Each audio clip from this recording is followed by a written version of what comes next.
Everybody, please take your seats. Asanteni sana.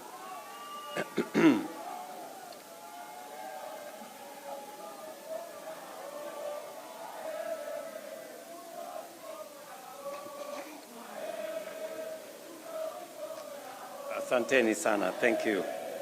Asante sana. Nairobi hoye. Nairobi hoye. Bas, asanteni sana. Ningependa kuchukua nafasi hii kwa niaba ya serikali ya Kenya kusema ya kwamba tumefika hapa asubuhi ya leo katika ghafla hii ya muhimu ya mambo ya umeme katika taifa letu la Kenya. And let me make this statement. The World Bank Country Director, distinguished guests, ladies and gentlemen, it is a great pleasure for me to join you today for this milestone event, one that brings us a definitive step closer to fulfilling a fundamental promise to the people of Kenya, achieving universal health coverage by the year 2030. Today, we sign contracts worth 11.6 billion to extend electricity to communities that have remained on the fringes of development. As you're aware, 76% or thereabout is in the asal parts of our republic. And for a very long time, they have been left behind because of the expansiveness of that region and because of other difficulties of communication, connectivity, and other challenges that have bedeviled that corner of Kenya for a very long time. The government of Kenya designed this COSA program as an affirmative action program to take care of the people of the 14 counties that forms the northern part of Kenya. The 14 contracts signed today will establish 113 mini-grids, bring electricity to counties of Turkana, Marsabit, Samburu, Isiolo, Mandera, Wajir, Garissa, Tana River, Lamu, Kilifi, Kwale, and Narok. This marks a significant step and expansion of Kenya's growing energy revolution. Additionally, 6 contracts will be signed to ensure that 343 public health facilities, schools, and administrative offices are connected to electricity through standalone solar systems at a cost of 438 million. A further 316 solar water pumps, 4 boreholes worth 1.6 billion are in the final stages of procurement, ensuring that electricity not only lights homes, but also powers essential services for communities across Kenya. Today's event is more than just a contract signing. It is a reaffirmation of our unwavering commitment to inclusive development. It sends a clear message that no Kenyan, regardless of location or background, will be left behind in our nation's march to progress. Our mission is to extend modern, reliable, and affordable electricity to every home, school, and business, from the most remote villages to the busiest urban centers. This is the foundation of our development agenda, firmly anchored on Vision 2030 and the bottom-up economic transformation agenda, ensuring that every citizen has access to opportunity, access to progress, and dignity. Kenya has made remarkable strides in electrification, increasing access from 29% in 2013 to 75% today, positioning us among the leading nations in sub-Saharan Africa. However, this progress has not been uniform. While electrification has advanced in urban centers and along major transport corridors, vast rural areas remain in darkness. For communities far from the national grid, solar power offers the most practical, cost-effective, and immediate solution. That is why the government of Kenya, in partnership with the World Bank, is implementing the Kenya Off-Grid Solar Access Project, commonly known as COSAP. This initiative is about more than just power. It is about transformation. With electricity in health facilities, vaccines and essential medicines will be safely stored, ensuring life-saving treatment reaches all that need it. With electricity in schools, our children will benefit from longer study hours, better learning environment, and greater opportunities to excel. With power in homes and businesses, we will unlock new economic opportunities, support small and micro enterprises, and create jobs, turning villages into vibrant hubs of commerce and innovation. Distinguished guests, through the last mile connectivity program under the Kenya Power, 1.2 million customers have already been connected in the last 2 years, with another 460,000 set to benefit by 2026. Through REDEC, we have connected 63,000 out of 93,000 identified public facilities, including 22,900 public primary schools. This work continues with 1,071 public facilities projected to be completed in 2023-2024 financial year, and another 1,450 currently underway in the financial year 2024-2025. Beyond expanding access, we remain committed to achieving a 100% clean energy grid by 2030. Diesel-powered stations are being hybridized and with solar PV systems, and plans are underway to install an additional 8 megawatts of solar power in Wajir County. In Lodwar, we are taking a bold and decisive step to shut down the diesel power plant operated by Kenya Power and extending national grid to Lodwar by next year. I am looking for that proud moment to switch off the diesel power plant in Lodwar for the first time. This includes constructing a 100-kilometer of 66 kilowatt power lines and a substation, at a cost of 900 million.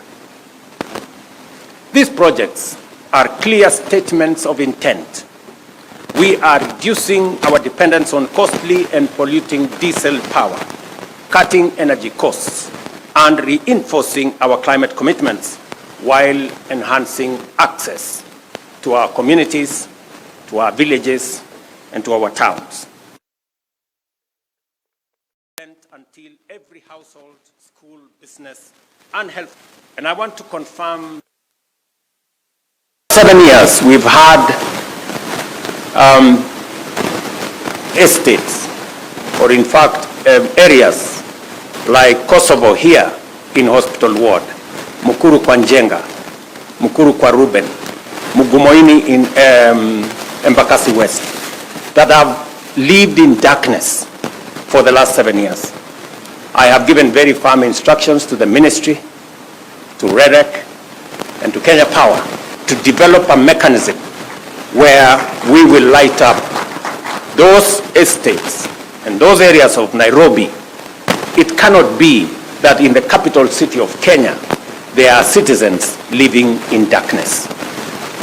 And the Departmental Committee of Energy at the National Assembly, as we engage with the supplementary budget, we must provide resources for that to happen so that we can light up those areas of Nairobi as we light up the bigger part of northern Kenya. And we are intentional. We are deliberate as we do this, because we must develop this country in a wholesome manner. Last week, or the week before, I was in northern Kenya, and I did announce a major road artery that will be constructed from Isiolo through Wajir all the way to Mandera. And many people assume or think it is a joke. Let me tell you, good people, you know, in this country sometimes we take matters of life and death as if it is a joke. I am committed to delivering on that 750 kilometer of road from Isiolo to Mandera, because for a very long time we have left northern Kenya behind. And it is a deliberate statement by the government of Kenya through this administration that no part of Kenya will be left behind. We did develop a transport corridor that connected Mombasa to Malaba, and that is why our development has concentrated on that transport corridor. It is time that we have a second transport corridor that goes all the way to Mandera. And I want to ask the people of Kenya, as we develop that transport corridor, there will be huge opportunities. Take time and sample those opportunities. Find your way and develop. As that piece of infrastructure is being developed, and I want to confirm here that there are already 7 contractors on the ground to make sure that that road is done. And we will continue in developing this country equitably. Every part of Kenya is as important as the other part of Kenya. It is also the same reason that the government of Kenya provided an extra 1 billion shillings for especially informal settlements in Nairobi to develop schools. Because here in Nairobi we have had instances where we have many children who have no access to education because where they live there are no public schools. And we will continue to sample the opportunities, look out for the people who are vulnerable, look out for those who are left behind, and carry them along so that we can move together as a nation. So apart from the electrification program that we have all the other programs that are running. Our housing program is on course, and I want to assure the people of Hospital Ward here in Kosovo and all the other areas.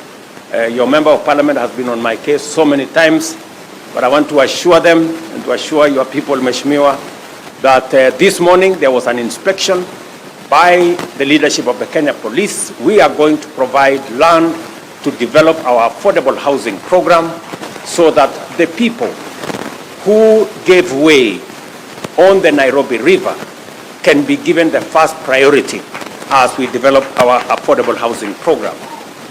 Shortly, maybe in the next coming weeks, I will be launching the program on the Nairobi River that will see the development of Nairobi River afresh, and that we will never again have a smelly river in the middle of Nairobi. We will have a modern transport corridor and a proper piece of infrastructure around the Nairobi River.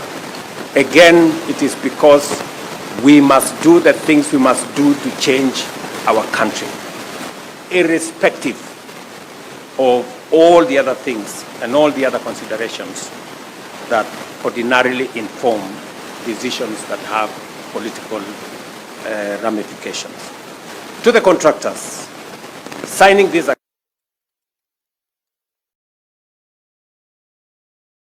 Parliament and community representatives, I ask for your support in ensuring this project succeed and deliver tangible benefits to the Kenyans that will benefit from these facilities. And you have my commitment, that of this administration, to work together in partnership with you to make sure that we reach out to what the World Bank director here has given us, that this project is going to reach to about 1.1 million people in northern Kenya, in the 14 counties in northern Kenya, including Narok.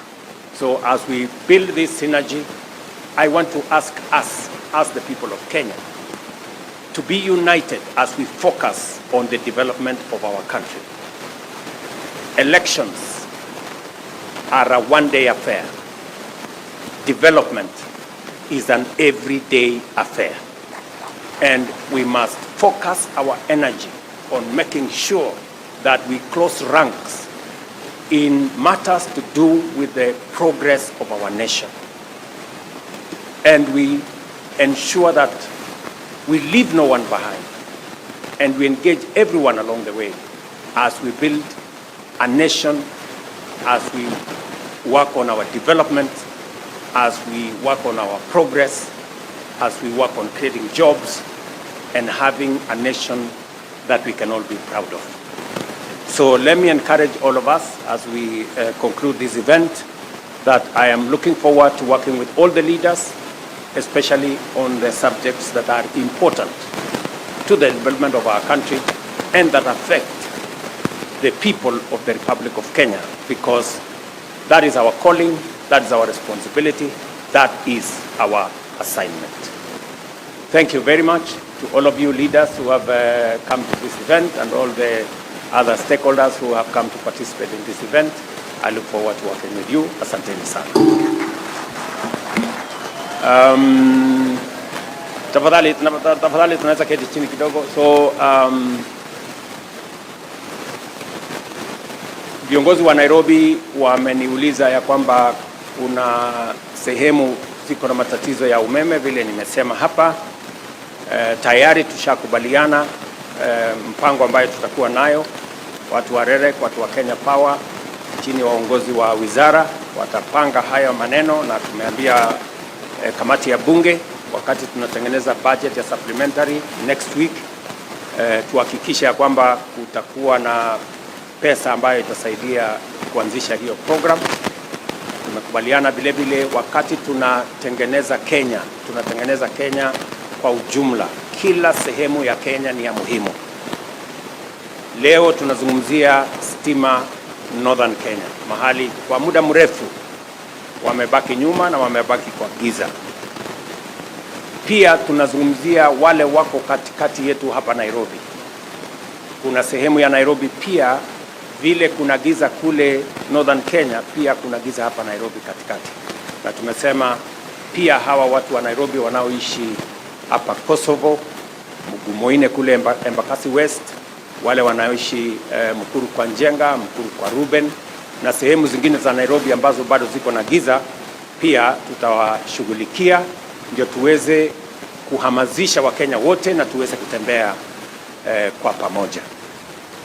Mimi vile vile nataka sote kama viongozi, wananchi, tuungane na tushirikiane katika harakati ya kusukuma mambo ya maendeleo. Hapa Nairobi, wananchi wengi, asilimia kubwa ya Nairobi wanaishi katika sehemu ambazo hazina barabara, haina maji, haina stima, na ndio sababu program yetu ya affordable housing tunaitumia kuisukuma. Na mimi niko na imani ya kwamba kwa ushirika wa wananchi na viongozi wa hapa Nairobi na Kenya mzima tutaweza kutekeleza mpango huo kwa manufaa ya vijana wetu watakaopata ajira katika sehemu hizo, kwa faida ya wananchi ambao wanatafuta makao, na vile vile kuhakikisha kwamba tunaishi katika mazingira na mji ambao uko na mpango, uko na taratibu, na tunaendelea mbele sisi zote kwa pamoja. Asanteni sana, na mimi nawatakia heri. Asante. Tumpongeze rais kwa makofi tafadhali.